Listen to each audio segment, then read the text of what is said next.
Millet Marvels, changing the way world eats by Tenali Double Horse.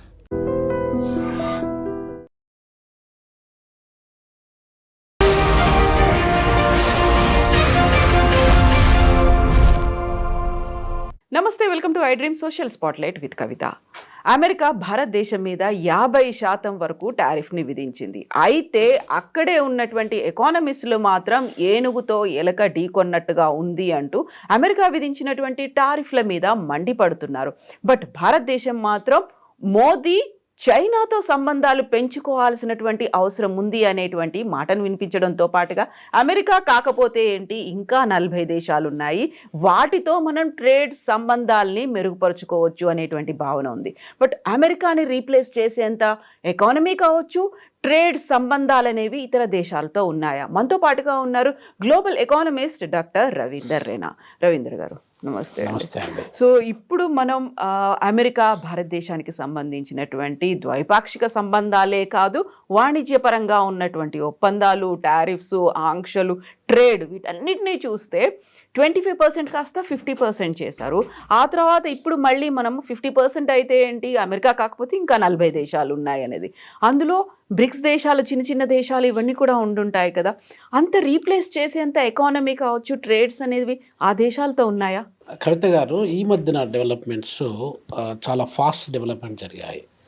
అది ఆ trade అనేది అమెరికాకు ఇండియాకు ఉన్న ట్రేడ్ కావచ్చు, ఇండియాకు రష్యాకు ఉన్న ట్రేడ్ కావచ్చు, ఇండియాకు చైనాకు ఉన్న ట్రేడ్ కావచ్చు, లేకపోతే ఇండియాకు బ్రిక్స్ కంట్రీస్కి ఉన్న ట్రేడ్ కావచ్చు. రకరకాల యాంగిల్స్లో రాడికల్ డెవలప్మెంట్స్ అనేది జరుపుకుంటూ వస్తున్నాయి. 2 రోజుల నుండి తీసుకున్నా, అంతకుముందు తీసుకున్నా కూడా మీకు ఎక్కువ మొత్తంలో ఈ చేంజెస్ అనేది వస్తున్నాయి. చేంజెస్ ఎలా వచ్చాయంటే, ఫస్ట్ పాయింట్ ఏంటంటే కవిత గారు, మనకు అమెరికా మనల్ని ఎందుకు టార్గెట్ చేసింది? అసలు అమెరికాకు మనకు సంబంధం ఏంటి? ఇప్పుడున్నటువంటి గత 1 month నుండి చేంజెస్ ఎలా వచ్చాయి, ఎందుకు వచ్చాయి, అది ఒకసారి చూద్దాం. ఫస్ట్ పాయింట్ ఏంటంటే కవిత గారు, మోడీ వార్ అని చెప్పి జస్ట్ ఒక 1-2 days బ్యాక్ మీరు పీటర్ నవరో అని చెప్పి ఒక అతను అడ్వైజర్ వైట్ హౌస్ అతని యొక్క కామెంట్లో చూసుకున్నట్టయితే, రష్యా యుక్రెయిన్ 2 దేశాలు కలిసి యుద్ధం చేస్తున్నాయి. 24th of October 2022 నుండి ఇప్పటి వరకు, అంటే 3.5 years నుండి వాళ్ళు ఇద్దరు యుద్ధం చేసుకుంటున్నారు. వాళ్ళ రీజన్స్ వాళ్ళకు ఉన్నాయి, యుద్ధం ఎందుకు చేస్తున్నారు. ఇప్పుడు అతను ఏం చెప్పాడంటే, మోడీ వారు ఎలా అవుతుంది అసలు యాక్చువల్గా, మోడీని ఎందుకు దానిలోకి తీసుకొచ్చారు, ఆ సీన్లోకి, యుక్రెయిన్ రష్యా వార్లోకి ఎందుకు మోడీని తీసుకొచ్చారు, ఇండియాని ఎందుకు తీసుకు, మోడీ అంటే ఇండియాని ఎందుకు తీసుకొచ్చారు అనేది ఒక పాయింట్. వాళ్ళ ఉద్దేశం ఏంటంటే, మనం ఒక్కరమే కాదు, రష్యా నుండి ఆయిల్ పర్చేజ్ చేసేవాళ్ళు మనం ఒక్కరం కాదు. ఫస్ట్ లార్జెస్ట్ బయ్యర్ ఎవరంటే చైనా దాదాపు 47%. ఇప్పుడు మొత్తము 100 liters ఆయిల్ ఉన్నట్టయితే రష్యాలో ఆ 100 లీటర్ల ఆయిల్లో 47 లీటర్లు చైనా ఒక్కటే పర్చేజ్ చేస్తుంది. మనం అప్రాక్సిమేట్లీ 40 liters వరకు మనం పర్చేజ్ చేస్తాం. 40% ఆఫ్ ద టోటల్ ప్రొడక్షన్ అనమాట. ఈ 2 దేశాలతో కలుపుకున్నట్టయితే 87 liters అయిపోతే, తుర్కీ ఒక 6% వాళ్ళు పర్చేజ్ చేస్తున్నారు, యూరోపియన్ యూనియన్ వాళ్ళు ఒక 6% చేస్తున్నారు. ఇది మొత్తం major oil importers from Russia వీళ్ళనమాట. సో అమెరికన్ ఉద్దేశం ఏంటంటే, అంటే చైనాను వాళ్ళు టార్గెట్ చేయట్లేదు. ఎందుకని? China was already targeted. The trade war between China and America was going on for a very long time. అక్కడ దాదాపు 10-15 years నుండి జరుపుకుంటూ వస్తుంది. ఎందుకు జరుపుకుంటూ వస్తుందంటే, మొత్తం ప్రపంచంలో ఎకనామిక్ స్ట్రక్చర్స్, ఎకనామిక్ ఆర్డర్స్ అనేది చేంజ్ అవ్వకుంటూ వస్తున్నాయి. ఇంతకుముందు జపాన్ అనేది 2వ పెద్ద ఆర్థిక వ్యవస్థగా ఉంటుండేది, అమెరికా ఫస్ట్ ఆర్థిక వ్యవస్థ ఉంటుంది. 1960 నుండి 1990 ఈవెన్ 2000 వరకు కూడా జపాన్ అనేది 2వ ఆర్థిక వ్యవస్థగా వండుకుంటూ వచ్చింది, దాదాపు ఒక 40 years పాటుగా. జపాన్ నుండి ఇప్పుడు ఆ యొక్క సెకండ్ ర్యాంక్ ఏదైతే ఉందో చైనాకు వచ్చేసింది. అప్పటి నుండి అమెరికాకు భయం పట్టుకుందనమాట. అమెరికా చైనాను టార్గెట్ చేస్తూ వస్తుంది. ఇప్పుడు ఈ మధ్య కాలంలో భారతదేశం అనేది 4వ పెద్ద ఆర్థిక వ్యవస్థగా అది ఎమర్జ్ అయిపోయింది జస్ట్ రీసెంట్లీ. ఈ ఎమర్జ్ కావడం వల్ల అమెరికాకు డైజెస్ట్ కావట్లేదు. ఇప్పుడు అమెరికాకు కంపిటీటర్ ఎవరైతున్నారంటే మళ్ళీ చైనా ఒక సైడు, ఇండియా ఒక సైడు. ఈ రెండు పవర్ఫుల్ కంట్రీస్. జర్మనీ వాళ్ళకు అది వాళ్ళ టార్గెట్ కానీ వాళ్ళ జర్మనీ అనే దేశాన్ని వాళ్ళు ఒక ఎనిమిగా చూడట్లేదు, మనల్ని చూస్తున్నారు. ఎందుకంటే మనం ఇద్దరం కూడా అంటే చైనాను ఇండియా రెండు కూడా డెవలపింగ్ కంట్రీస్ అవి. సో ఈ third world countries, global south countries ఏదైతే ఉన్నాయో అవి మా కంపిటీటర్గా వచ్చేసి మమ్మల్ని మా ఉనికిని లేకుండా చేయడానికి ప్రయత్నాలు జరుగుతున్నాయనే భయంతో మనల్ని టార్గెట్ చేశారు. ఆ టార్గెట్లో భాగంగా ఇప్పుడు చైనా మీద 47% అంటే major almost 50% of the oil resources bat by China, Russia నుండి. అటువంటప్పుడు చైనా మీద ఆ 50% 25% వాళ్ళు పెట్టట్లేదు. ఎందుకంటే వాళ్ళకు కాంపిటేటివ్ అడ్వాంటేజ్, వాళ్ళకు ఎకనామిక్గా ఈ రెండు దేశాలకు లావాదేవీలు చాలా ఉన్నాయన్నమాట. సో దాంట్లో అది వేసినట్టయితే మనకు రివర్స్ యాంగిల్లో మనకు దెబ్బ పడడానికి ఆస్కారం ఉన్నది అనే ఉద్దేశంతో చైనాను టార్గెట్ చేయట్లేదు. ఇండియా నెక్స్ట్ సాఫ్ట్ కంట్రీ ఏదైతే ఉందో, లార్జెస్ట్ డెమోక్రటిక్ కంట్రీ ఏదైతే ఉందో అది ఇండియాను టార్గెట్ చేశారు. ఇండియాను టార్గెట్ చేసి ఇప్పుడు ఏమంటున్నారు, మీది రష్యా యుద్ధము ఉక్రెయిన్ యుద్ధం అనేది కాకుండా ఇప్పుడు మోడీ యుద్ధం అయిపోయింది. అది మోడీ యుద్ధము ఎందుకంటున్నారంటే మనము రష్యా నుండి ఆయిల్ ఈ మధ్య కాలంలో అంటే ఇప్పుడు దాదాపు 3.5 years నుండి మొత్తం మనం ఎంత ఇన్వెస్ట్ చేస్తాము oil almost about nearly $2 million barrels per day మనం పర్చేజ్ చేస్తున్నాం. అంటే ఇప్పుడు దాదాపు ఈ 3.5 years నుండి మనం ఎంత ఆయిల్ పర్చేజ్ చేసామంటే $113 billion వర్త్ ఆఫ్ ఆయిల్ మనం పర్చేజ్ చేస్తాం. ఇంత పెద్ద మేజర్గా చైనాకు రష్యాకు ఉన్నా కూడా మేజర్గా ఇప్పుడు మనం ఈ మధ్య కాలంలో అయినటువంటి ఇంపోర్టర్ అనమాట, పెద్ద కస్టమర్, సెకండ్ బిగ్గెస్ట్ కస్టమర్ మనం. సో మనము రావడం వల్లనే వాళ్లకు ఆ డబ్బులు వస్తున్నాయి. ఆ డబ్బులు అలా ఉండడం వల్లనే యుక్రెయిన్కు రష్యాకు యుద్ధం కంటిన్యూ అవుతుంది.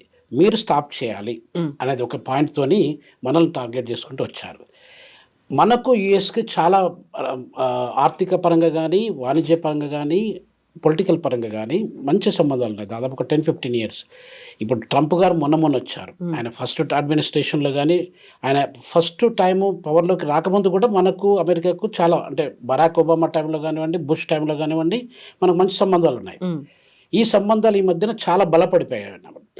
ఇంత మంచి సంబంధాలు ఉన్నటువంటి పెద్ద దేశము, ఇప్పుడు మీరు ఎలిఫెంట్ అని చెప్పారు కదా, ఇప్పుడు అమెరికా ర్యాట్ లాగా అయిపోయింది, ఎలుకలాగా అయిపోయింది, భారతదేశం ఎలిఫెంట్ లాగా అయిపోయింది అని అంటే మనం వాళ్ళకంటే పెద్ద దేశం కాదు అసలు. యాక్చువల్గా ఆర్థిక పరంగా చూసుకున్నట్టయితే అమెరికా నెంబర్ 1. ఏరియా సైజ్ పరంగా చూసుకున్నట్టయితే అమెరికా మనకంటే 3 రెట్లు పెద్దది. సో మనం ఏ రకంగా కూడా వాళ్ళకంటే పెద్దోళ్ళం కాదు వాస్తవం చెప్పడం. పెద్దోళ్ళం దేనిలానంటే largest democratic country in the world అదొకటి. రెండవది ప్రపంచంలో అతి ఎక్కువగా ఉన్నటువంటి జనాభా ఉన్న దేశం మనది. ఈ 2 విషయాలలో మనం పెద్దవాళ్ళం. ఈ పరంగా మనము అమెరికాను ఎదిరించే పరిస్థితులు లేము అసలు వాస్తవంగా చెప్పాలంటే. పాయింట్ వాళ్ళు ఏం తీసుకొస్తున్నారంటే మీరు అసలు వాళ్ళ దగ్గర నుండి ఆయిల్ కొనడం మానేయండి. అలా మానేసినప్పుడు మొత్తం వాళ్ళు కూడా ఆర్థికంగా చాలా అది వీక్ అయిపోయి వాళ్ళు యుద్ధాన్ని స్టాప్ చేస్తారు. ఆ మందు అనేది, రిమోట్ అనేది మీ దగ్గర ఉంది. సో కాబట్టి మీరు రిమోట్ని ప్రెస్ చేయండి, అది కూడా ఢిల్లీ వేదికగా జరగాల్సిన అవసరం ఉంది అనేది అని చెప్పి వాళ్ళ యొక్క పాయింట్. ఈ మధ్యలో వచ్చినటువంటి డెవలప్మెంట్స్ అవండి. సో ఇలా ఇప్పుడు మనకు ఏంటంటే మనము రష్యాకు మనకు అమెరికా కంటే ముందు మనకు మంచి సంబంధాలు ఉన్నాయి. దాదాపు ఒక 50, 60, 70 సంవత్సరాల నుండి కూడా 1950s నుండి ఇప్పుడు మన సెకండ్ ఎకనామిక్ ప్లాన్ ఒకటి ఉందనుకోండి, దాన్ని ఏమంటారు 5-year ప్లాన్ అంటారు కదా మన దగ్గర, పంచవర్ష ప్రణాళికలు. ఆ పంచవర్ష ప్రణాళికలు సెకండ్ 5-year ప్లాన్ అనేది మన 1950s నుండి 50 to 55 first plan, 55 to 60 second plan అనేది మనం తయారు చేసుకున్నాం. సెకండ్ ప్లాన్లో మహల్నోబిస్, పీసీ మహల్నోబిస్, నాకు ఇప్పటికి గుర్తు ఎకనామిక్స్లో పీసీ ప్రకాష్ చంద్ర మహల్నోబిస్ అని ఆయన ఆధ్వర్యంలో మనం రష్యా యొక్క సహాయంతో అగ్రికల్చర్ నుండి ఇండస్ట్రీకి మనం మూవ్ అయ్యుకుంటూ మన ఇండస్ట్రియల్ ప్లానింగ్ అనేది ఎట్లా చేయాలి, ఇండస్ట్రియల్ ప్లాంట్స్ని ఇప్పుడు విశాఖపట్నంలో కానివ్వండి, దుర్గాపూర్లో స్టీల్ ప్లాంట్స్ కానివ్వండి, సేలంలో కానివ్వండి, ఇట్లా మనము రష్యా యొక్క సహకారంతో ఆ సెకండ్ 5-year ప్లాన్ను మనం అది చేసుకున్నాం. అదొక పాయింట్ అండి. అంటే హిస్టారికల్గా దాదాపు 60-65 సంవత్సరాల పైన వాళ్ళకు మనకు ఒక అన్యోన్యమైనటువంటి సంబంధము బాగుంది. అదొకటే పాయింట్ కాకుండా రెండో పాయింట్ ఏంటంటే కవిత గారు, 1971లో మనకు పాకిస్తాన్కి యుద్ధం జరిగింది.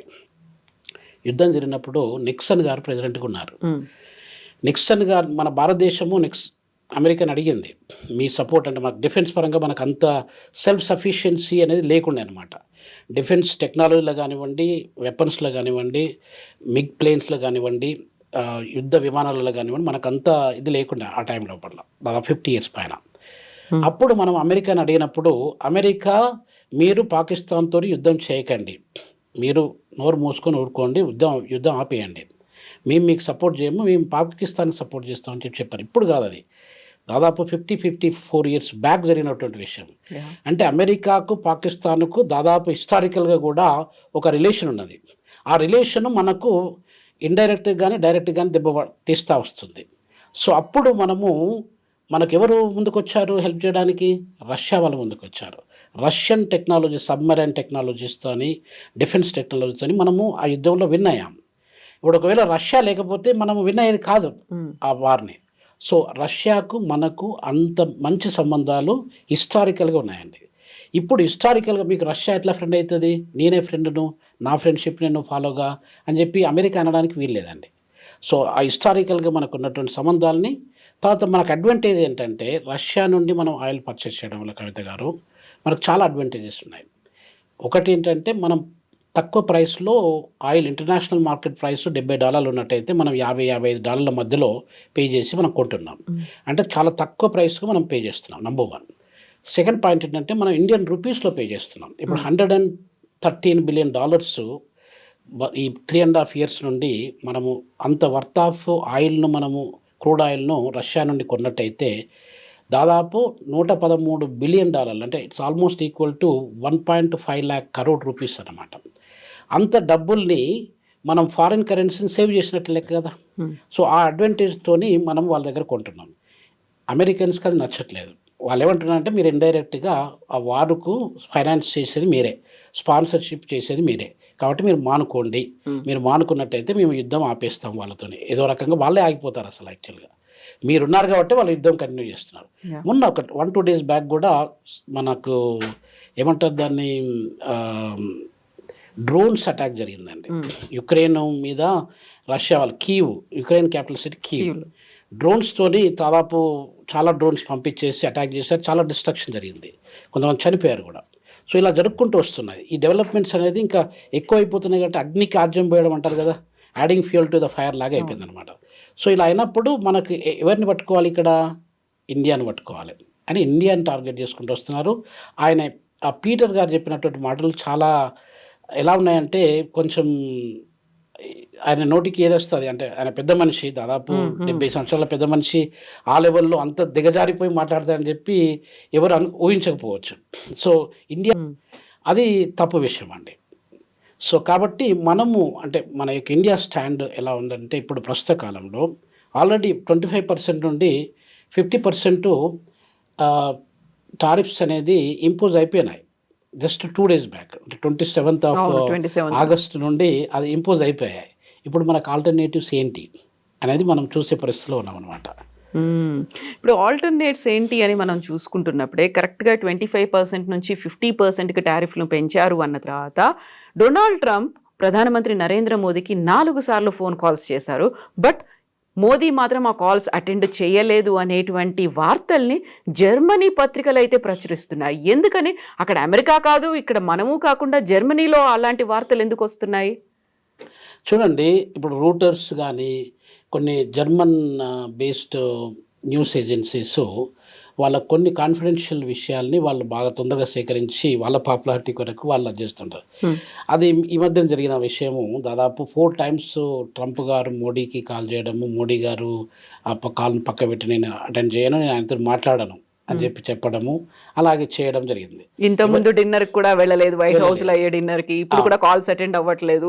అంటే ఒక డిస్టెన్స్ మెయింటైన్ చేయాలనా, లేకుంటే ఇది కూడా స్ట్రాటజీయా?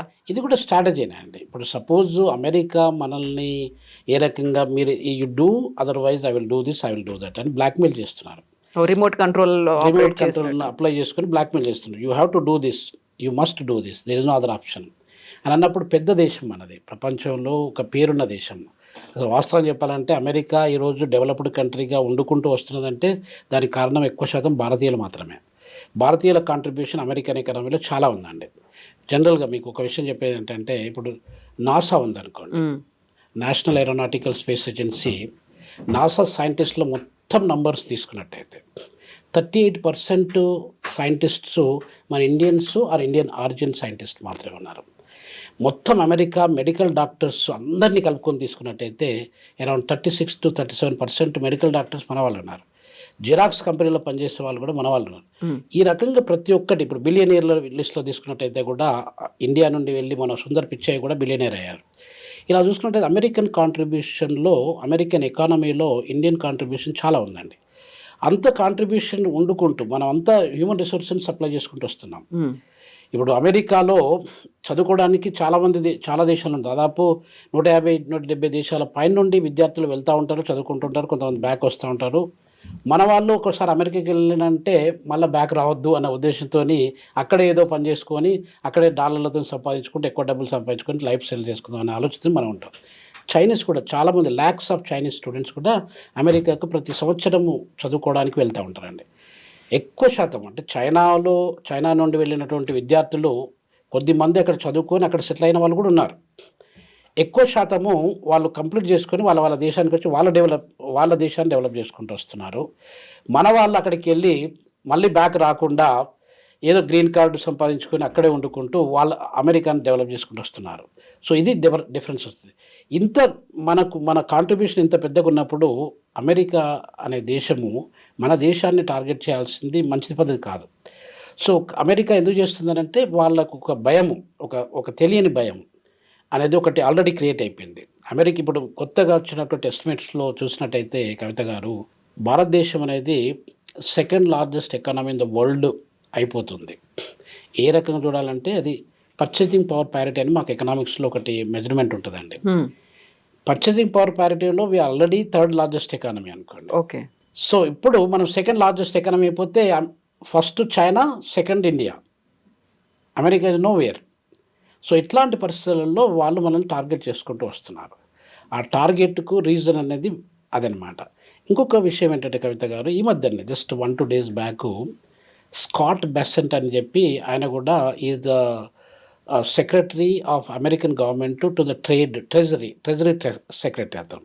అతను కొంచెం ఈయనేమో పీటర్ నెవర్ అనే అతను కొంచెం నెగటివ్గా చేశారు. యుద్ధం మీరు చేస్తున్నారు, మీరు కాబట్టి మీరు స్టాప్ చేయండి అని చెప్పి ఆయన నెగటివ్గా చేశారు.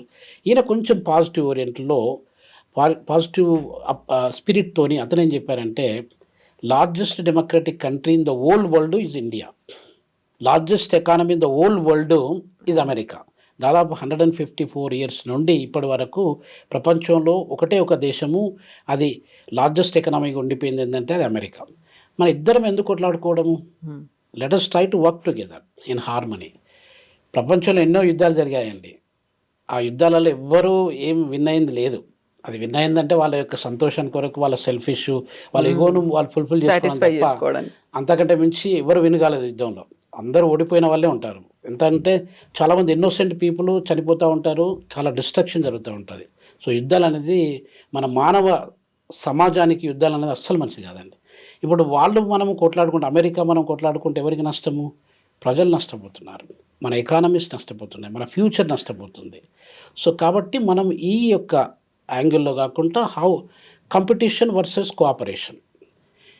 ఇప్పుడు ఎలా ఉందంటే పరిస్థితి, మనం కంపీట్ అయినట్టయితే మనం మన ఎనిమిది దేశాన్ని కానీ మన యొక్క కంపిటీటర్ని కానీ మనం ఓడగొట్టేసి మనం ముందుకెళ్తామని చెప్పి అనుకున్నాం.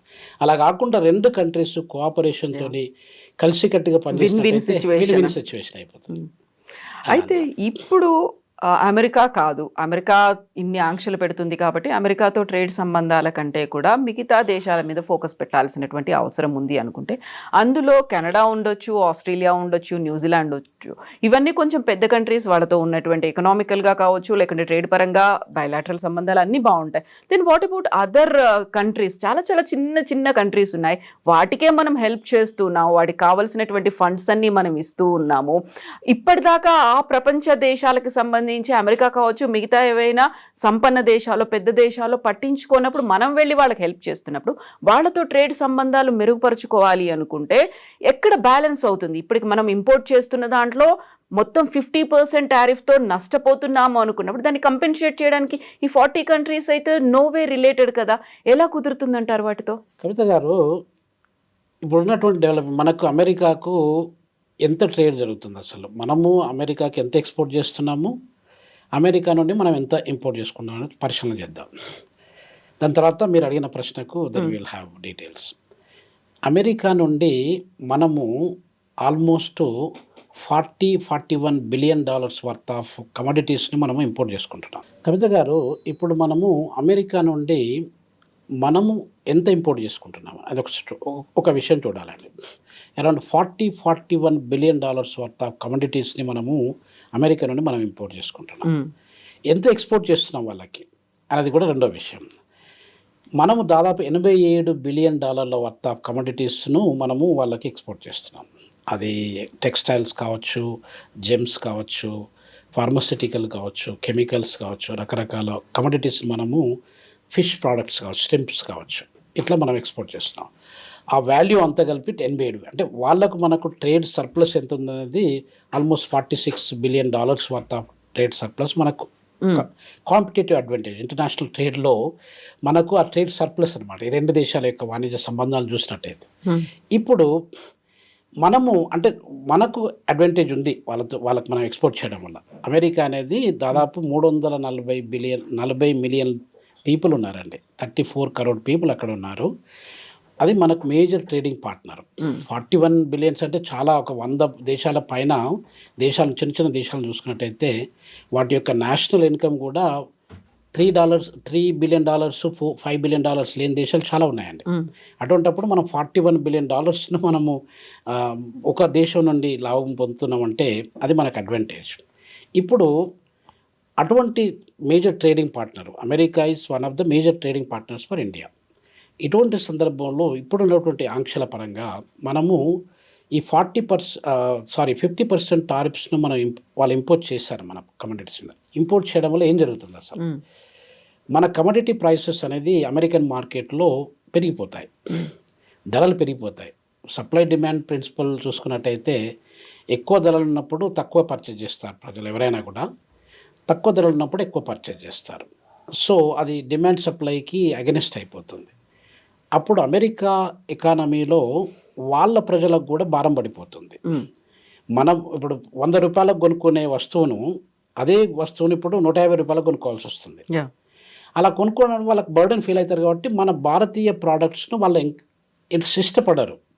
అంటే we thought okay we look for some Thailand నుండి వచ్చిందో, లేకపోతే పాకిస్తాన్ నుండి వచ్చిందో, కంబోడియా నుండి వచ్చిందో అది కొనుక్కుందామని చెప్పి చూస్తారనమాట. ఇప్పుడు కూడా అంతే కదా. ఇప్పుడు మనకి డైరీ ప్రొడక్ట్స్ కావచ్చు, అగ్రికల్చర్ ప్రొడక్ట్స్ అనేవి వీటి మీద ఇంత టారిఫ్ పెంచిన తర్వాత పాకిస్తాన్ కావచ్చు, బంగ్లాదేశ్ కావచ్చు, వియత్నాం, మయన్మార్ ఇలాంటి కంట్రీస్కి సంబంధించి ఎక్స్పోర్ట్స్ అనేవి పెరుగుతాయి అనేది కదా. అవునండి. సో ఇప్పుడు అంటే మనము చేసేటువంటి ప్రయత్నం ఏంటంటే అమెరికాలో అలా చేసినప్పుడు మన కమోడిటీస్ మనకు ఎలాంటి డిసడ్వాంటేజ్ మనకు జరుగుతుంది అదొకటి చూద్దాం. మనకు డిసడ్వాంటేజ్ ఏంటంటే మన కమోడిటీస్ అమెరికన్ మార్కెట్లో అవి ఆ డిమాండ్ అనేది పడిపోతుంది. డిమాండ్ పడిపోయినప్పుడు మన ప్రొడక్షన్ పడిపోతుంది, మన ఎంప్లాయ్మెంట్ పడిపోతుంది, మన ఎకానమీ కూడా దెబ్బతినిపోతుంది. దాదాపు ఎస్టిమేషన్లో చూసినట్టయితే ఇప్పుడున్న కరెంటు మనకున్న వాళ్ళ ట్రేడ్ ట్రాన్సాక్షన్స్, సర్వీసెస్ ట్రాన్సాక్షన్స్ ఓవరాల్గా చూసుకున్నట్టయితే almost $200 billion worth of trade transactions అమెరికాకు మనకు మధ్యలో ఉన్నాయండి, సర్వీసెస్ కమోడిటీస్ కలుపుకోండి. అది almost 0.8%, nearly 1% of the total GDP of India is going to be affected అండి. ఇలా జరిగినప్పుడు అంటే పెద్ద ఆర్థిక వ్యవస్థ, మేజర్ ఎకనామీస్లలో మనది ఎమర్జింగ్ ఎకనామీస్లలో we are number 1 actually in terms of fastest growing ఎకనామీలో కూడా మన number 1. 6.5-6.7% GDP economic growth rate మన దగ్గర ఉంటే 1% ఈ ఇంపోజిషన్ వల్ల అయిపోయినట్టయితే మనకు చాలా దెబ్బపడిపోతుంది. ఎంప్లాయ్మెంట్ దెబ్బతింటుంది, మొత్తం ఇన్కమ్ దెబ్బతినిపోతుంది. స్మాల్ స్కేల్ ఇండస్ట్రీస్ ఉన్నాయండి మన దగ్గర, ఎంఎస్ఎంఈస్ అంటారు. 106 మిలియన్ ఎంఎస్ఎంఈస్ మన దేశంలో ఉన్నాయండి. ఆ ఎంఎస్ఎంఈస్ ఎక్స్పోర్ట్ చేసే కమోడిటీస్ ఎక్కువగా అమెరికాకి వెళ్తూ ఉంటాయి. 45% of our export revenue is coming from MSMEs only. అటువంటప్పుడు ఎంఎస్ఎంఈ పరిస్థితి ఏంటి? ఎంఎస్ఎంఈలో డిపెండ్ అయినటువంటి మిలియన్స్ ఆఫ్ పీపుల్, లక్షలాది వాళ్ళ యొక్క ఉపాధి ఏంటి, వాళ్ళ యొక్క సర్వైవల్ ఏంటి అనేది క్వశ్చన్ అండి. సో ఇట్లాంటి సందర్భంలో మనకు దెబ్బ పడుతుంది, తప్పకుండా దెబ్బ పడుతుంది. మనం ఇప్పుడు మీరు ఒక మాట అన్నారు, మనము 40 కంట్రీస్ను ఎక్స్ప్లోర్ చేస్తాం. మనకు దాదాపు ఇండియా 5,500 కమోడిటీస్ని మనము ప్రపంచంలో ఉన్నటువంటి 220 దేశాలకు మనం ఎక్స్పోర్ట్ చేస్తా ఉన్నాం. ఇంపోర్ట్ కూడా బై అండ్ లార్జ్ 5,200 కమోడిటీస్ మనం వేరే వేరే కంట్రీస్ నుండి ఇంపోర్ట్ చేసుకున్నాం మన అవసరాన్ని బట్టి.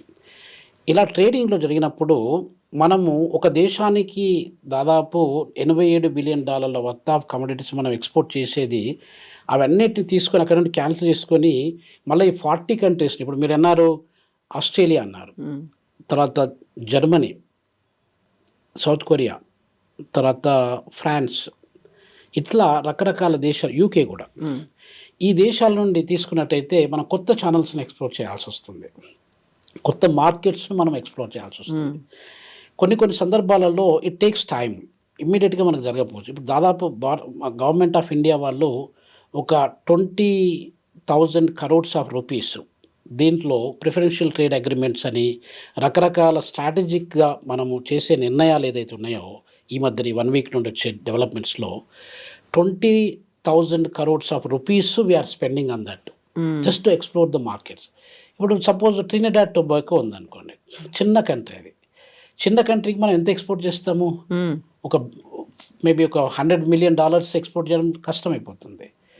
నావరు, తువాలు అని చెప్పి చిన్న కంట్రీస్ అండి, పసిఫిక్ ఐలాండ్లో చాలా డాట్ లాంటి దేశాలు, మొత్తం వాటి యొక్క జనాభా, ఆ దేశం జనాభా అనేది 10,000 జనాభా కూడా లేదు అక్కడ. మాల్టా ఉందనుకోండి, మాల్టా శాన్ మ్యారినో ఉన్నది, ఎంత వాటి జనాభా? 30,000-35,000 జనాభా. జూబ్లీహిల్స్ మొత్తం మీద చూసుకున్నట్టయితే మనకు దాదాపు ఒక 2-3 లక్షల పైన జనాభా ఉంటుంది. సో ఇటువంటి అప్పుడు ఆ చిన్న దేశాలతో, ఇప్పుడు నమీబియా కూడా ఉందనుకోండి, నమీబియాకు మనకు ట్రేడ్ రిలేషన్షిప్ బాగానే ఉంది. నమీబియాకు మన ప్రైమ్ మినిస్టర్ మోడీ గారు వెళ్ళారు, దాదాపు జూలైలో వెళ్ళారు. సో నమీబియా పాపులేషన్ ఎంత? 2.1 మిలియన్, 2.2 మిలియన్ మాత్రమే. బోట్స్వానా ఉంది, సౌత్ ఆఫ్రికా పక్క దేశం, బోట్స్వానా పాపులేషన్ కూడా 2.1 మిలియన్. ఈ దేశాలకు మనము ఒకవేళ ఎక్స్ప్లోర్ చేసి, ఓకే మేము ఈ స్ప్రింగ్ అది రొయ్యలు అమ్ముతాం, మీకు ఫార్మస్యూటికల్ అమ్ముతాము, ఎంత కొనుక్కోగలుగుతారు వాళ్ళు? సో ఇట్ టేక్స్ టైం, దాదాపు ఒక 5 to 8 years వరకు పడుతుంది మనకు ఇదంతా సెటిల్ చేసుకోవడానికి. ఇమ్మీడియట్గా జరగడానికి ఛాన్సెస్ తక్కువ ఉంటాయండి. సో కాబట్టి అది మనకు ఒక రకంగా డైరెక్ట్గా కానీ ఇండైరెక్ట్గా కానీ దెబ్బపడే అవకాశాలు ఉన్నాయి. సో అదండి పరిస్థితి. సో యాక్చువల్గా మనం ఎంత ఎక్స్ప్లోర్ చేసినప్పుడు కూడా వాళ్ళకి ఇతర దేశాలకు సంబంధించి ట్రేడ్స్ అనేవి ఉండి ఉంటాయి, ఆల్రెడీ ఎస్టాబ్లిష్ అయ్యి ఉంటాయి, ఇయర్స్ టుగెదర్ అక్కడ నుంచి వాళ్ళు ట్రాన్సాక్షన్స్ కావచ్చు, ఇవన్నీ ఇంపోర్ట్స్ ఎక్స్పోర్ట్స్ అనే అవుతుంటాయి. వాటిని మళ్ళీ మనం భారతదేశంతో రీప్లేస్ చేయాలి అనుకుంటే వాళ్ళకు ఉండేటువంటి సంబంధాలు కూడా డిఫరెంట్గా ఉండి ఉంటాయి, వాళ్ళ లెక్కలు వేరే ఉంటాయి అప్పుడు కూడా. ఇప్పుడు ఎకనామిక్స్లో, ఇంటర్నేషనల్ ఎకనామిక్స్లో ఎలా ఉంటుందంటే కవిత గారు, మోస్ట్ ఫేవర్డ్ నేషన్స్ అని ఒక కేటగిరీ ఆఫ్ కంట్రీస్ ఉంటాయి, ఫేవర్డ్ నేషన్స్ అని ఇంకో కేటగిరీ ఉంటాయి. Just normal countries, normal trade, bilateral కావచ్చు, మల్టీలాటరల్ కావచ్చు, అలా ఇంకొక కేటగిరీ ఉంటుంది. ఇట్లా రకరకాల కేటగిరీ. మనకు మోస్ట్ ఫేవర్డ్ నేషన్స్ వాళ్ళు మాత్రము ఓకే మాకు ఈ పరిస్థితి ఇలా ఉంది, చలో మేము మీకు ఇది ఎక్స్పోర్ట్ చేస్తున్నాము, నెక్స్ట్ మంత్ నుండి మేము ఎక్స్పోర్ట్ చేస్తున్నాం అంటే they can come back to us. Second third category countries వాళ్ళు ఏం ఆలోచిస్తారు, మేము ఆల్రెడీ వేరే కంట్రీస్ని కొనుక్కుంటున్నాం, మీ దగ్గర కొనుక్కోవడం వల్ల మాకు లాభం ఏంటి అంటే అప్పుడు మనం ప్రైసెస్ తగ్గించడము, వాళ్ళకి ఏదో రకమైన ఇన్సెంటివ్స్ ఇవ్వడము, ఇంకేదో రకంగా వాళ్ళకి ఫేవర్స్ చేయడము చేయాల్సి వస్తుంది.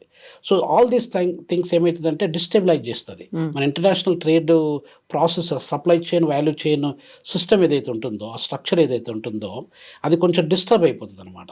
ఆ డిస్టర్బ్ ఇప్పుడు 40 దేశాలతో, ఇప్పుడు మనము 40 దేశాలకు ఒక్కొక్కరికి ఒక్కొక్క బిలియన్ అమ్మినా కూడా మనం we can't make it, 87 billions we can't make it కదా.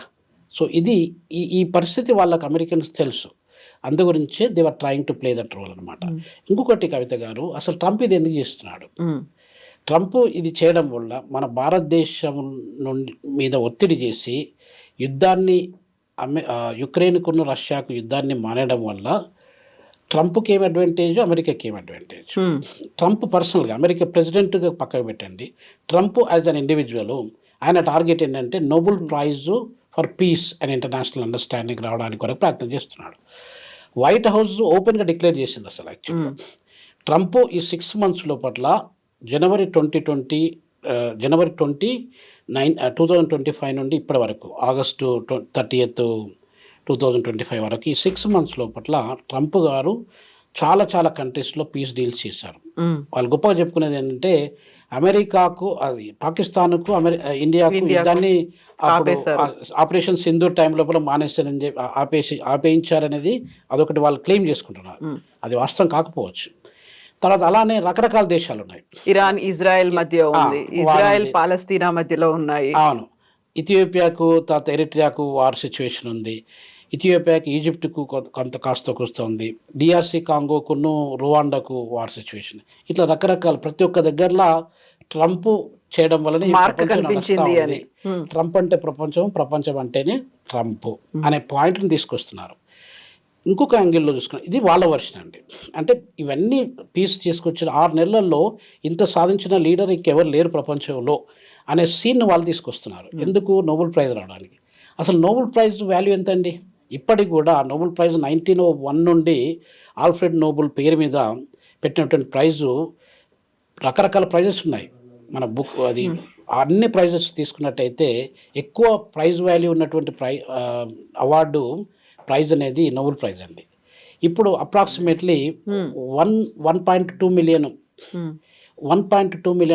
వర్త్ ఆఫ్ నోబెల్ ప్రైజ్ అండి. అది ట్రంప్కు $1.2 million అనేది అది పెద్ద విషయం లెక్కన. అక్కడ ప్రైజ్ వాల్యూ కాదు, అక్కడ వాల్యూ ఏంటంటే ఆ యొక్క prestige. Nobel prize, Nobel peace బహుమతి అనేది మన గాంధీకి రాలేదు, నెహ్రూకి రాలేదు, వాజ్పేయికి రాలేదు, ఎవరికి రాలేదు.